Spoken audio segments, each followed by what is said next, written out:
ప్రస్తుతం Ram Charan game changer విడుదలైన వెంటనే తదుపరి చిత్రం మన ఉప్పెన దర్శకుడైన బుచ్చిబాబు సన దర్శకత్వంలా తెరకెక్కుతున్న సంగతి మన అందరికీ ఇప్పటికే తెలిసిందే.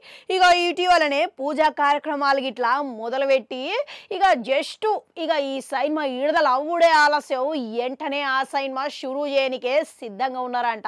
అయితే ఈ సినిమా స్పోర్ట్స్ నేపథ్యంలా తెరకెక్కుతున్నది కాబట్టి మళ్ళసారి రామ్ చరణ్ ఆయన మాసు సత్తా జాటనీకే చూస్తున్నాడంట.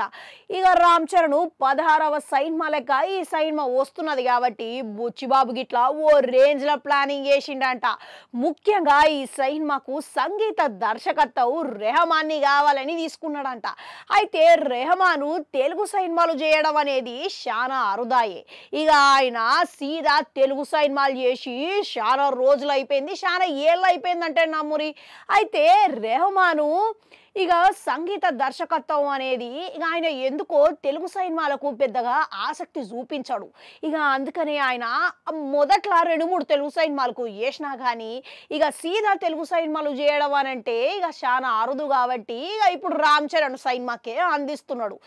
ఆయన తెలుగు దర్శకులతో గిట్లా పనిచేసి చాలా ఏళ్ళు దాటైపోయింది.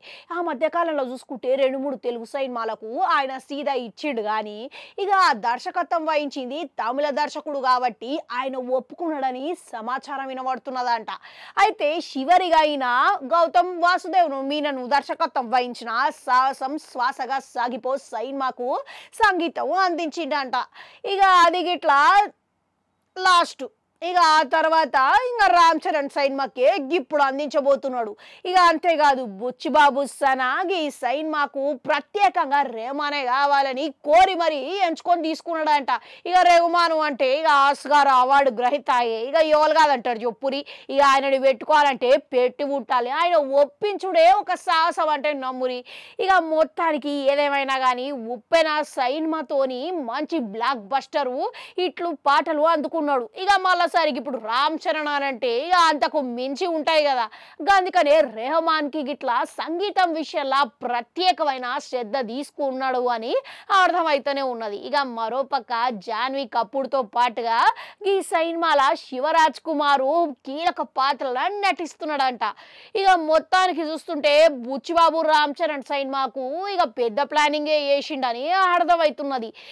ఎప్పుడైతే గేమ్ చేంజర్ విడుదల అవుతుందో సంక్రాంతికి వెంటనే రామ్ చరణ్ ఈ సినిమా తేదీలు ఇచ్చి షూటింగ్ మొదలు పెట్టనీకే సిద్ధంగా ఉన్నాడంట. అయితే రామ్ చరణ్ ఈ బుచ్చిబాబు సినిమా దర్శకత్వం అయిపోయిన తర్వాత మళ్ళా సుకుమార్తో గిట్లా సినిమా చేయబోతున్నాడని సమాచారాలు వినబడుతున్నాయి.